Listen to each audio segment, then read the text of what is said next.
religious harmony can be seen through the action of the people. Tidak kemudian hanya teori tetapi aksi nyata, saling bekerja sama, saling membantu dan seterusnya.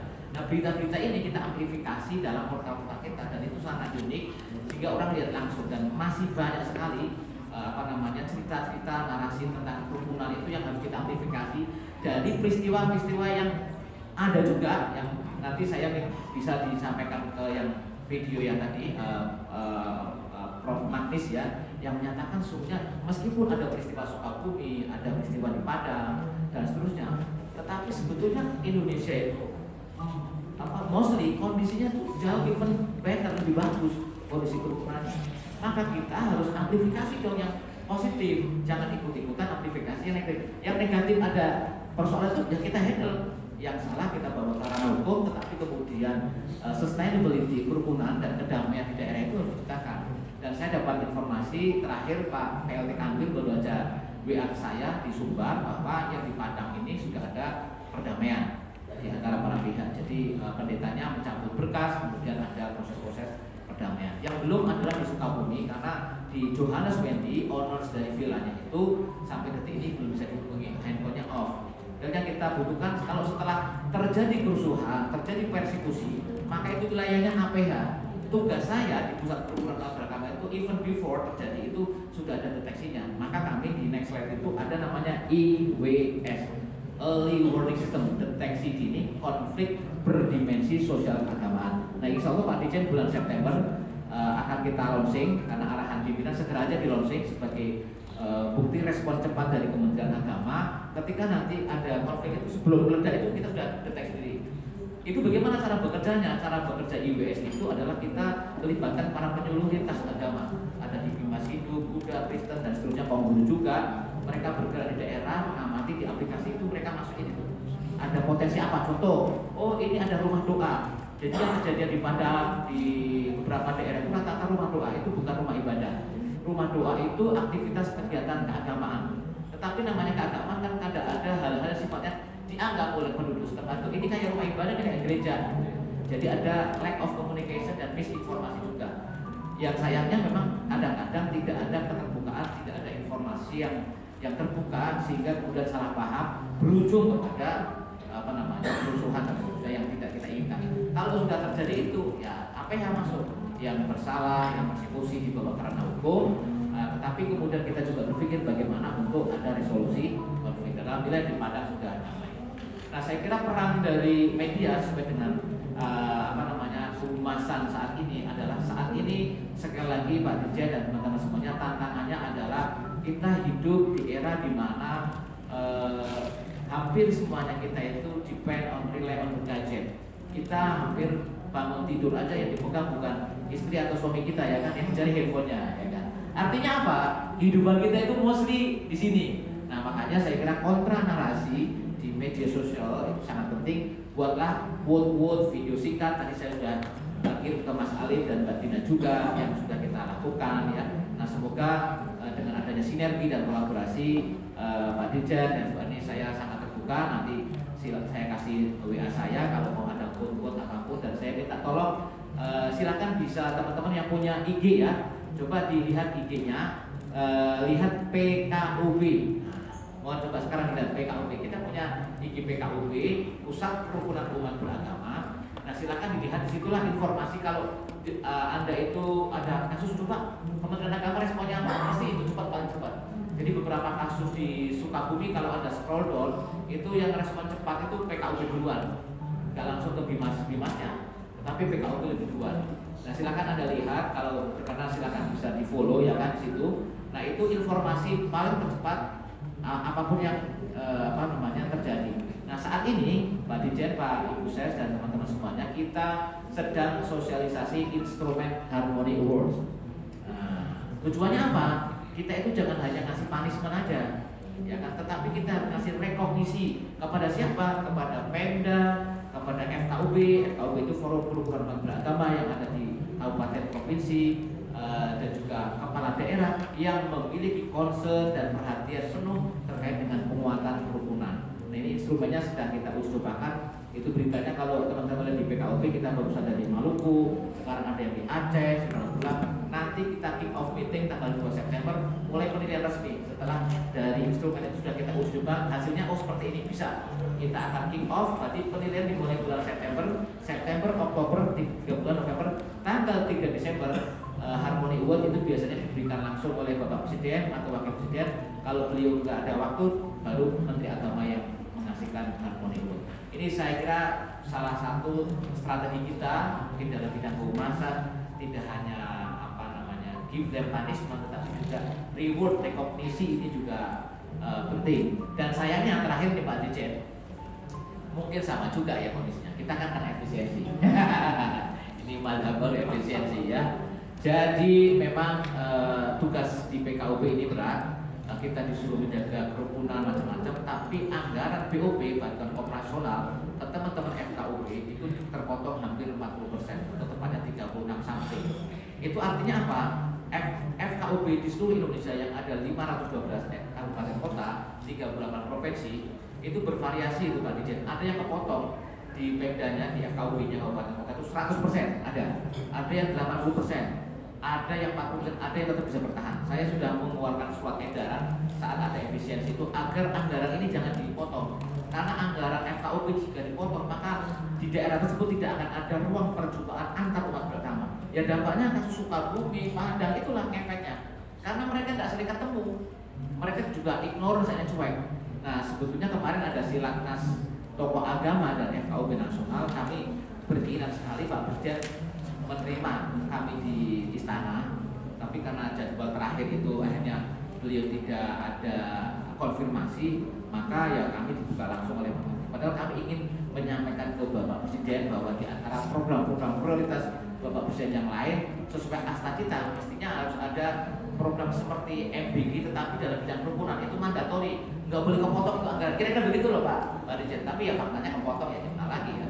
Sehingga kita sedang mengajukan buka blokir yang kepotong sekitar 40% supaya mereka ada ruang-ruang perjumpaan. Karena kalau tidak ada ruang perjumpaan, ini kami menemukan data bahwa jenis-jenis rumah doa yang seperti di Padang itu ternyata kata PLT Kandung ada 9 ruang. Jadi kalau rumah doa ini, dasarnya rumah doa ini cuma SKTL, surat keterangan dari Pembimbing Kristen, yang ternyata temuan di Padang itu tidak dikomunikasikan dengan baik dengan warganya. Jangankan warga, lurah aja nggak tahu, RT RW aja nggak tahu kalau ada rumah doa yang sebetulnya kita sangat memahami teman-teman Kristen ini tidak memiliki guru pendidikan agama Kristen yang jumlahnya sebanyak teman-teman Islam, hanya 1 atau 2 itu se-Sumatera Barat, you can imagine. Sehingga meng-create ada rumah doa digunakan untuk peningkatan keagamaan teman-teman Kristen. Cuman lagi-lagi pembimbing Kristen yang tidak good communication dengan ini, sehingga terjadilah seperti itu. Apalagi ada petugas PLN datang, ada gereja di sini, ya kan, meledaklah itu, ya kan. Wah ternyata bohong ini, katanya rumah doa hanya sekedar ini, ternyata mau buat gereja. Sehingga itulah yang terjadi miss ya. Tadi makanya saya di BPM saya katakan, memang ini yang sering terjadi. Maka kita terkait dengan miss seperti ini, intinya humas itu harus responsif, harus cepat. Karena kalau nggak cepat, menteri kami aja kena bully terus ini.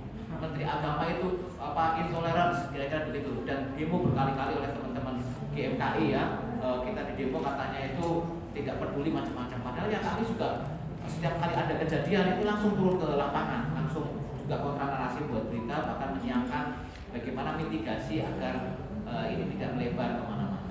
Saya kira itu Pak Dirjen, teman-teman pejabat eselon 2 dan teman-teman pejabat eselon 3 dan yang lainnya. Karena saya juga jam 11 saya harus siap-siap ya acara yang lain, jadi saya mohon maaf sekali, dan saya sangat senang sekali ini diundang di sini. Semoga silaturahim kita akan terus terjaga dan kita bersinergi dan berkolaborasi untuk NKRI itu kita. Terakhir saya ingin sampaikan, jangan pernah lelah, letih dan juga lengah untuk mencintai negara kesatuan Republik Indonesia.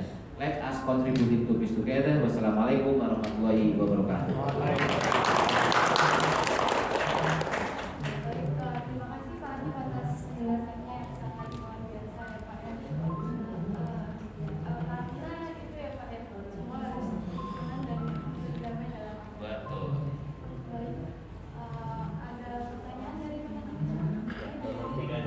Pak Direktur, monggo Pak Direktur.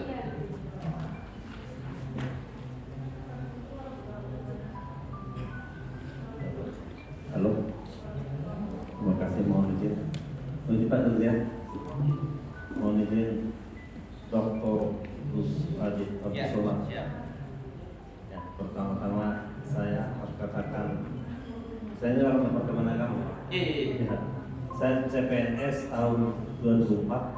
2004 ya? Ya, teman saya angkatan saya itu Siapa Pak? beberapa orang sudah sebelum dua. Saya sebut contoh Abdul Rauf Mahmud itu, sekretaris Direktorat Jenderal Pendidikan Islam. Sekarang udah pindah Pak. Kemana? Iya, sekarang dia kampus Datin. Oh, kamu sendiri ya?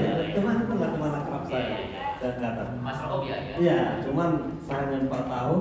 Tahun 2008 saya sudah hijrah ke Badan Pengawas PBB. Dari itu ada putaran sampai sekarang. Yang kedua, Pak, saya senang perjumpaan kita di Arsaman gitu ya. Saya kira dampaknya luar biasa sekarang ya. Ini menjadi salah satu contoh. Ya. Nah, saya harus membuat pengakuan dulu Pak. Pengakuan di sini S2 dan S3 saya banyak dibantu dari kalangan HMI, himpunan mahasiswa sekarang.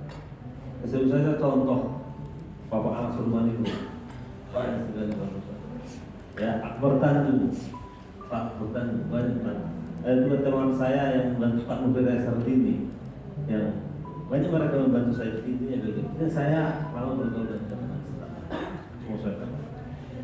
Yang mau saya sampaikan Bapak, ini ketika banyak bom sekitar tahun 2007, saya kan lagi ngambil S3 lah di UI.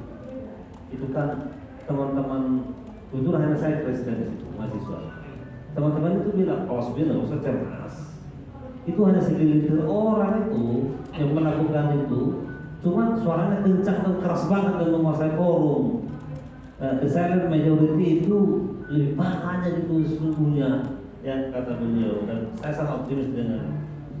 Yang berikutnya, ketika saya S3 Pak, saya mengambil mata kuliah pemikiran politik Islam dengan dosen saya Profesor Dr. Ahmad Suhelmi. Sudah menjadi beliau S3 dari Malaysia, dari Kewaksaan. Itu disitulah saya terkaget-kaget sendiri, dan saya mendapat nilai amurni Pak, amurni pemikiran politik Islam. Saya amurni. Disitulah saya terkagum-kagum betapa nilai Islam itu luar biasa. Saya sebut satu contoh. Bagaimana Nabi melindungi orang kecil di Madinah, bagaimana Nabi melindungi kalangan Kristiani saat itu yang sedang perang di Madinah. Saya luar biasa. Dan harus saya katakan itu contoh luar biasa yang mengagumkan. Lalu harus saya katakan juga apa yang terjadi saat itu ketika kami kuliah tentang banyaknya bom segala macam. Kelompok garis keras itu sesungguhnya ada di mana-mana, ada di semua agama Pak. Contoh saja di Filipina dengan kasus Mindanao yang sampai sekarang ini juga. Bahkan di Indonesia ada sebuah partai, karena saya ikut apa namanya, memantaukan menyangkut disertasi saya. Itu ada namanya Partai PDS, disingkat dengan Partai dari Surga. Itu partainya garis keras Kristiani Pak. Itu tidak boleh merokok, tidak boleh minum kopi di situ. Iya, tidak boleh berjamaah, tidak boleh. Setiap kali rapat boleh berdoa dan ibadah. Saya ikut itu. Walaupun saya bukan orang partai, itu mau saya katakan di mana-mana dari sekarang. Bapak hanya mau tanya begini, ini kan menurut Bapak sebagai FKUB, karena bagi saya FKUB itu sejajar dengan kegiatan dan fungsi dari penguatan hak asasi manusia lah, ya, Kementerian HAM. Cuma Bapak kan fokus dalam urusan agama. Hanya mau saya tanya ini dari FKUB, walaupun kita udah banyak tahu, tapi pikiran Bapak lah, karena Bapak kan lama di luar negeri. Bapak sudah banyak bergaul dengan kalangan liberal, berpikir pastilah lebih paham kan? Saya mau tanya, apa sesungguhnya sumber ketidakpuasan rekan-rekan Islam garis keras? Dari batin Bapak, mau saya tanya. Kenapa saya tanya? Karena dari segi persentase Pak, umat Islam di Indonesia itu ada 87%. Ada 87% umat Islam di Indonesia. Orang Protestan ada 5,7%. Orang Katolik hanya 3%. Total orang Kristen hanya 8,7%. Ini ya. Tapi mungkin beberapa apa ya kok segitunya gitu loh. Padahal mestinya kan yang harus apa namanya protes itu orang-orang yang minoritas dari segi kuantitas. Apa kira-kira Pak? Saya kira itu sih. Saya baru tahu. Walaupun saya mengikuti persoalan sejak sebelum kemerdekaan pun isu agama itu persoalan besar. Persoalan terbesar ditemukan dalam rapat waktu mau bukanlah revisi bahasanya Undang-Undang 45 dalam rapat di apa yang kemudian dilakukan oleh Bung Karno dengan 5 Juli itu ya 5 Juli ya. Dan hanya bubar itu di rapat di sana. Terima kasih Pak.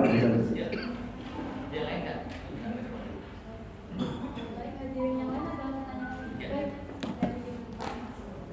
Terima kasih Pak Moderator, izin Pak Dirjen, Pak Direktur dan rekan-rekan yang lain. Paparan dari Gus ini saya panggilnya Gus saja karena beliau banyak panggil Gus. Ini saya sangat tercerahkan sekali Pak. Cuman ada beberapa pertanyaan yang mungkin yang saya sedikit analisa Pak. Terkait masalah kerukunan antar umat beragama ini, memang kalau saya lihat untuk tokoh-tokohnya sendiri Pak di level atas beberapa kali forum pertemuan itu memang sudah terjalin Pak. Tapi barangkali yang menjadi evaluasi adalah justru ke akar rumputnya. Mampukah tokoh-tokoh yang berada di level atas itu bisa masuk ke akar rumputnya? Contoh seperti kemarin, kebetulan saya terjun Pak yang di Cidahu kemarin Pak. Di apa? Pak Bupati kemarin kan mengadakan pertemuan tokoh lintas agama. Ternyata kalau untuk level atasnya mereka damai-damai saja. Gitu. Tapi yang jadi permasalahan justru sebetulnya akar masalah di akar rumput tadi itu. Nah, barangkali nanti ini jadi PR kita bersama, baik di Kementerian HAM maupun di Kementerian Agama. Justru tokoh-tokoh itulah yang harus menyelam sampai ke bawah supaya akar rumput itu memang betul-betul kita saling rukun Pak, seperti itu. Dan di sini saya mencatat tadi Bapak sampaikan memang kerukunan antar umat beragama itu garis lurus juga dengan perdamaian Pak. Nah kebetulan Bapak mohon izin terima kasih atas hari Bapak pada pagi hari ini karena kami di Direktorat Pelayanan kebetulan sedang menggalakkan program Kampung Rekonsiliasi Perdamaian Pak. Nah, tadi kami menyambut sekali yang Bapak sampaikan, monggo kalau ke depan mau bekerja sama. Nah ini gayung bersambut Pak Direktur izin. Jadi nanti mungkin kami akan banyak koordinasi juga Pak dengan Kementerian Agama karena salah satu konflik sosial yang muncul banyak di negara kita memang ya isu sara itu Pak. Salah satunya kan agama Pak, barangkali seperti itu. Satu lagi Pak izin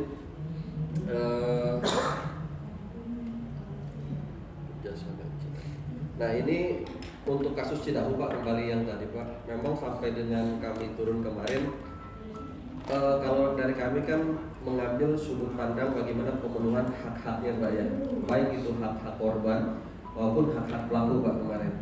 Cuman memang yang menjadi garis besar yang kemarin ketika kami turun ke lapangan, istilah kata kan tidak akan ada asap kalau tidak ada api Pak, seperti itu. Nah kami di sana mungkin awalnya memang untuk bersikap secara netral Pak dalam kasus tersebut. Tetapi kami juga mendapatkan input masukan baik itu dari pihak kepolisian, kemudian dari ada Kabinda. Itu memang kita juga harus menjaga kondusivitas Pak. Kondusivitas di masyarakat karena pasca penangkapan itu memang ada kekhawatiran justru dari kelompok Mayo ini yang sebetulnya mengetahui permasalahan di awalnya karena sebetulnya kejadian itu kan puncaknya sebetulnya. Iya, puncaknya. Tapi sebelum kejadian itu ada kejadian-kejadian sebelumnya. Nah itulah yang kami jaga meskipun memang pada akhirnya kami jadi pasang badan Pak seperti viral dan kemudian jadi trending juga Pak kemarin. Nah, tapi memang pada prinsipnya kami dari Kementerian HAM ya ingin bersinergi Pak dengan berbagai stakeholder yang ada tentunya dan demi terciptanya kerukunan dan perdamaian di negeri yang kita cintai. Barangkali itu saja. Terima kasih atas waktu dan semuanya. Assalamualaikum warahmatullahi wabarakatuh. Saya kira dulu ya. Ya. Karena ini jam 10 hampir 10:04. Izin Pak Dirjen ya.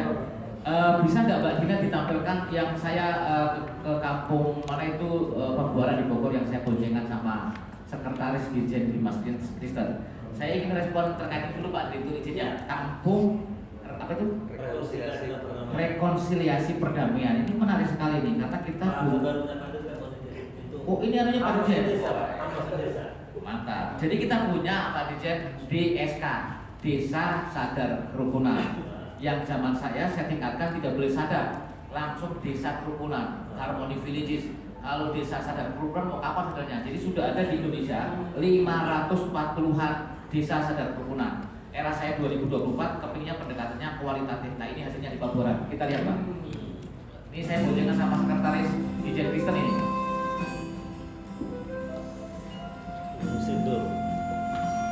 Ini namanya Pak John Tilar ya, sekretaris Dirjen Kristen. Jadi di desa ini di Pabuaran Bogor ini kan pas nih kita ngomong di Bogor ya, itu ada 6 rumah ibadah Pak Dirjen di desa itu, ya kan? 6. Tapi mereka rukun dan damai, makanya desa kerukunan atau desa sadar kerukunan. Ini kami ke salah satu rumah ibadahnya Hindusi, ini Konghucu, tadi ke gereja ya. Nah ini bareng-bareng ini. Kalau kesini tentu karena mayoritas di Muslim, tapi di tengah-tengah mayoritas tapi bisa ini. Makanya kami pendekatannya itu adalah kebudayaan. Ini makanya ada festival budaya.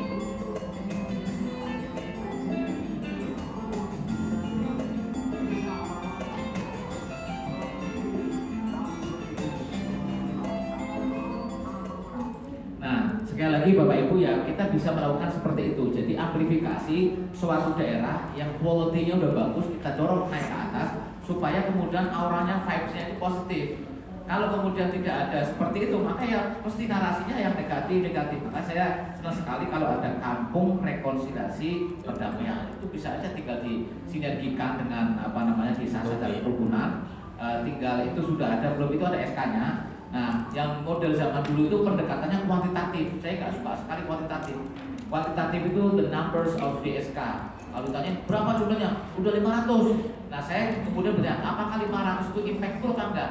Nah, era saya masuk nggak bisa, saya nggak mau menambah. I don't want to add more DSK, but what I would like to do is actually quality approach. Saya ingin DSK itu menjadi standarnya naik. Nah, itu yang seperti Pabuaran itulah yang kita naikkan. Itu pendekatan kebudayaan. Bagaimana di desa yang sangat kecil itu ada 6 rumah ibadah, kok bisa rukun dan damai? Nah, pertanyaan itu kemudian kita jawab, kita live in di sana Pak. Ternyata memang masyarakatnya itu menginginkan kedamaian dan tidak mau diprovokasi dan mereka senang kemudian adanya umat-umat yang lain. Sehingga PBM itu nggak berlaku pada ribu di sana, pakai 90-60 itu nggak berlaku. Yang berlaku adalah sepanjang kita bisa menjaga rukun dan yang tetangga kanan kirinya itu mereka rela, silakan buat aja ini kan. Umat Hindu itu cuma 12 Pak. Itu punya rumah ibadah. Yang gereja itu didirikan juga kalau ukuran 90-60 saat itu juga nggak dapat juga. Tetapi mereka bisa gitu loh. Nah ini menurut saya dari desa kecil Pabuaran ini harusnya diamplifikasi keluar bahwa ternyata kalau kita mau ngomongin PBM ya oke lah itu ada regulasinya, tetapi ada hal yang jauh lebih penting, pendekatan kebudayaan. Bagaimana sesungguhnya grassroots tadi yang dengan bilang tadi itu jauh lebih penting. Yang sering terjadi kan sebetulnya kalau saya kan dengan ketua majelis agama ya rukun semuanya. Saya dengan PGI, Bung Ceki, dengan KWI, dengan Perma Budi, Walubi dan seterusnya. Tetapi bagaimana umat di bawahnya? Nah itulah yang saya kira saya setuju. Memang di akar rumput itulah ruang-ruang perjumpaan atau silaturahim itu harus didorong dan dilakukan. Tugas pembimas, tugas penyuluh, tugas mungkin kalau ada penyuluh HAM juga di desa tersebut gitu ya. Dan di Pabuaran ini kenapa rukun menjadi kuat karena di situ ada LKUB, Lembaga Kerukunan Umat Beragama tingkat desa, dan itu ada perdesnya dan itu dikasih anggaran. Jadi kemampuan political will dari pemerintah daerah itu untuk rukun dan damai tidak sekedar lesan, tapi break it down into policy and provide them the budget in order to strengthen religious harmony existed in the villages. Saya kira itu yang paling penting. Jadi ngomong-ngomong rukun itu tidak hanya Coca-Cola aja ya kan, tetapi memang harus ada supporting budget. Kayak di Australia kenapa bersih sih? Di Australia bersih ya memang ada cleaning service ya. Kampus saya itu di Flinders University tahun 65 Pak berdirinya. Itu gedungnya nggak rusak-rusak. Di kita Pak pakai SPSN baru 5 tahun sudah mau retak-retak aja, banyak dikorupsi pula ya kan. Saya juga heran, bagian kita cinta dari negara kita ya jaga integritas kita, berperilaku yang baik. Kita kan malu. Australia itu kan katanya aktaruhum laisal muslimin, tetapi prakteknya integritasnya kan bagus. Kenapa kita yang mayoritas beragama, agama apapun tidak bisa mempraktekkan itu? That's a big question, I guess, ya kan? Saya kira maka Pak Menteri kita sekarang ini mengatakan Kementerian Agama akan berhasil kalau umat ini semakin tidak berjarak dengan ajaran agamanya. Semakin berjarak umat dengan ajaran agamanya, maka Kementerian Agama tidak berhasil. Bagaimana caranya? Perlu ada pembinaan kualitas agama, bukan kuantitas, Pak, kualitas. Nah, kalau kualitas itu maka tidak perlu ada intelijen, ada polisi, ya kita nggak perlu diawasi. Kita itu jujur, kita itu pinginnya benar. Kira-kira begitulah. Sama juga agama itu kalau sudah orangnya berkualitas, kita kepinginnya rukun dan damai. Maka benar tadi kata Pak Direktur, saya di Australia itu ya masuknya ke gereja, saya ngisi di Uniting Church, disuruh ceramah Islam rahmatan lil alamin. Di Uniting Church ya, di gereja-gereja. Saya temannya Pendeta Jeff. Jadi kalau hari Ahad, hari Minggu di Oasis Leaders itu digunakan untuk kebaktian. Begitu hari Jumat saya gunakan untuk Jumatan. Ya kan, ini saya ganti ininya, kemudian simbol gerejanya kita turunkan, ya sudah biasa kesepakatan. Hari Jumat kita Jumatan. Saya pelakunya karena saya khotibnya, ya kan. Saya pengkhotbah juga. Cuma saya kalau di Australia itu Pak Dirjen ya, nggak ada bisaronya ya. Kalau di sini Jumatan kan saya ada bisaronya ya. Ini betul-betul nilai ta'ala diuji betul ininya. Padahal saya nyiapin teksnya kan luar biasa, itu pakai bahasa Inggris pula. Kan yang ikut Jumatan kan macam-macam, ada yang dari Arab Saudi, ada dari Malaysia, ada yang dari South Africa, ya lintas negara lah ya. Meskipun mostly orang Indonesia, tapi kan harus pakai bahasa Inggris. Nah itulah saya kira luar biasa gitu loh. Kenapa sih kok ribet amat? Nah itulah kita memang karena Indonesia itu majmuk, pemahaman literasi keagamaan orang-orang kita itu sangat berbeda-beda. Makanya perlu ada penguatan di level paling bawah kalau begitu. Jadi kalau selagi kitanya itu bisa di bawahnya itu belum dibenahi, apalagi Pak Dirjen BOP, FKUB itu terpotong tadi saya bilang 40%. Gimana mereka mau ada ruang perjumpaan, mau ketemu, mau silaturahim?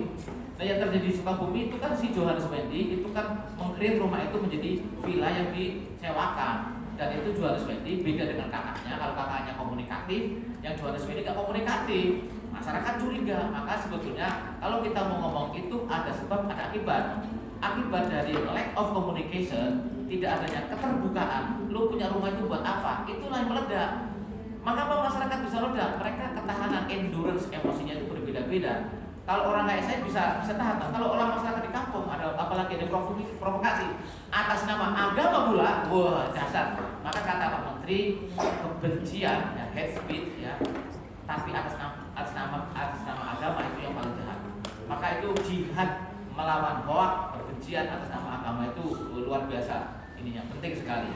Jadi menurut saya setuju kalau nantinya kampung-kampung ini kan ada kampung moderasi, desa sadar guna, ada kampung Pancasila. Kemarin tanggal 19 saya diundang di BPIP ya bersama Prof. Amin Abdullah, Ibu Wakil BPIP ya 25. Itu mereka juga punya kampung Pancasila ya. Ini sebetulnya potensinya luar biasa. Saya tuh mikirnya gini, negara itu punya duit, punya anggaran. Masa sih kalah dengan makhluk-makhluk itu ya yang nggak banyak, tetapi kok bisa provokasi di media di ini? Saya tuh nggak masuk akal aja. Apa sih ini? Kita harus, mohon maaf izin ya, ini bagian perenungan saya sendiri. Kita itu kan digaji oleh rakyat, bekerja untuk rakyat. Gaji-gaji kita dari APBN. Kenapa sih kita nggak bisa berbuat yang terbaik buat rakyat kita, menjadikan keadaan kita itu kondusif? Tapi kenapa kita kalah dengan orang-orang itu yang dia mungkin nggak punya gaji tetap seperti kita? Marilah kita evaluasi, muhasabah apa yang kita kerjakan bareng-bareng. Jangan pernah lintas KL itu kita saling membuka kelemahannya masing-masing. Yang kita lakukan ya sinergi lah. Malu kita dilihat oleh rakyat yang menggaji kita nggak bisa kompak, kira-kira begitu. Maka saya kira untuk merawat kerukunan di Enterprise, jadi PBM itu mau dinaikkan jadi Enterprise PKUB, pemeliharaan kerukunan umat beragama. Ini yang teman-teman harus ketahui. Jadi kalau PBM itu tahun 2006, tetapi karena PBM itu dianggap kurang imperatif, mau dinaikkan lagi Pak Dirjen menjadi draft rancangan Perpres peraturan presiden.